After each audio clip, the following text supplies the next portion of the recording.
Hi friends, அனைவருக்கும் வணக்கம். இந்த வீடியோவில் நம்ம என்ன பார்க்குறோம் அப்படின்னா, டிஎன்பிஎஸ்சி பொதுத்தமிழில் 6th to 10th பொதுத்தமிழ் ஒரு வினாக்கள் பார்த்துட்ருக்கோம். ஸோ 8ஆம் வகுப்பு தமிழ் பார்க்கலாம். ஸோ வீடியோ ஸ்கிப் பண்ணாமல் ஃபுல்லாக பாருங்கள். இந்த வீடியோவை உங்கள் ஃப்ரெண்ட்ஸுக்கும் ஷேர் பண்ணுங்கள். திருக்குறளின் சிறப்பு பெயர்கள் என்ன அப்படின்னு கேட்டிருக்காங்க. வாயுரை வாழ்த்து, பொதுமறை, பொய்யாமொழி, தெய்வநூல். ஸோ திருக்குறளுடைய சிறப்பு பெயர்கள் பார்த்தீங்க அப்படின்னா வாயுரை வாழ்த்து, பொதுமறை, பொய்யாமொழி, தெய்வநூல். சொல்பொருள்: கேண்மை நட்பு, கிழமை உரிமை, நகுதல் சிரித்தல், இடுக்கண் துன்பம், உடுக்கை ஆடை, பேதையர் நட்பு தேய்பிறை போன்றது, அறிவுடையார் நட்பு வளர்பிறை போன்றது, பண்புடையார் தொடர்பு நவில்தொறும் நூல் நயம் போன்றது, இடுக்கண் கலைப்பு நட்பு உடுக்கை இழந்தவர் கை போன்றது, நவில்தோறும் கற்க கற்க, கொட்பின்றி வேறுபாடு இல்லாமல்.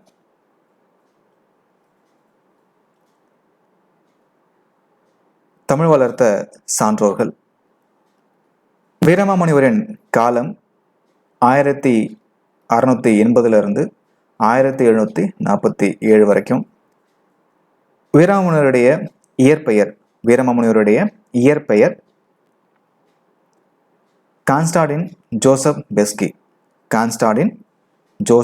பெஸ்கி. வீரமாமுனிவர் எழுதிய சிற்றிலக்கியம் திருக்காவலூர் கலம்பகம், கிருத்தேரி அம்மானை. ஸோ வீரமாமுனிவர் எழுதிய சிற்றிலக்கியம் பார்த்தீங்க அப்படின்னா திருக்காவலூர் கலம்பகமும் கிருத்தேரி அம்மானை, இந்த ரெண்டும் அவர் எழுதினது. வீரமாமுனிவர் எங்கே பிறந்தார் அப்படின்னா இத்தாலியில். வீரமாமுனிவர் எங்கே பிறந்தார் அப்படின்னா இத்தாலியில். வீரமாமுனிவர் எழுதிய இலக்கண நூல் தொன்னூல் விளக்கம், அதாவது குட்டி தொல்காப்பியம். வீரமாமுனிவர் எத்தனையாவது அகவையில் சமய திருப்பணியாற்ற தமிழுக்கு வந்தார் அப்படின்னா அவரோட 30வது வயதில் வந்தார். ஸோ வீரமாமுனிவர் எத்தனையாவது வயது அகவையில் சமய திருப்பணியாற்ற தமிழகத்துக்கு வந்தார் அப்படின்னா 30வது வயதில். வீரமாமுனிவர் தமிழ்மொழி பற்றுனால தம் பெயரை எப்படி மாற்றிக்கிட்டாரு அப்படின்னா தைரியநாதர் அப்படின்னு மாற்றிக்கிட்டார். எப்படி? தைரியநாதர்னு மாற்றிக்கிட்டாரு. வீரமாமுனிவர் முதலாக வெளியிட்ட அகர முதலி சதுரகராதி. ஸோ வீரமாமுனிவர் முதலாக வெளியிட்ட அகர முதலியை சதுரகராதி. தமிழ் எழுத்து வரி வடிவத்தை திருத்தி எழுத சீர்திருத்தம் மேற்கொண்டவர் வீரமாமுனிவர். ஸோ தமிழ் எழுத்து வடிவத்தை திருத்தி எழுத சீர்திருத்தம் மேற்கொண்டவர் வீரமாமுனிவர்.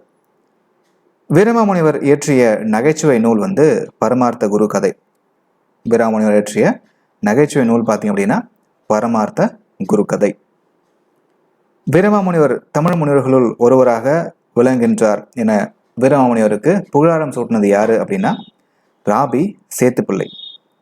ஸோ வீரமாமுனிவர் தமிழ் முனிவர்களில் ஒருவராக விளங்குறார் அப்படின்னு சொல்லிட்டு வீரமாமுனிவருக்கு புகழாரம் சூட்டினது யாரு அப்படின்னா ராபி சேத்துப்பிள்ளை. சொல்லியின் செல்வர் ராபி சேத்துப்பிள்ளை. ஸோ இலக்கியத்தில் சொல்லியின் செல்வர் யார் அப்படின்னா ராபி சேதுப்பிள்ளை. தேம்பாவணி காவலூர் கலம்பகம் கதம்ப மாலையாக காட்சியளிக்கின்றது, தொன்னூல் பொன்னூலாக இலங்குகின்றது, சதுரகராதி முத்தாரமாக மிளர்கின்றது என கூறியவர் ராபி சேதுப்பிள்ளை. வேறு பெயர்கள்: தேம்பாவணி, கதம்ப மாலை, தொன்னூல் விளக்கம், பொன்னூல், சதுரகராதி, முத்தாரம்.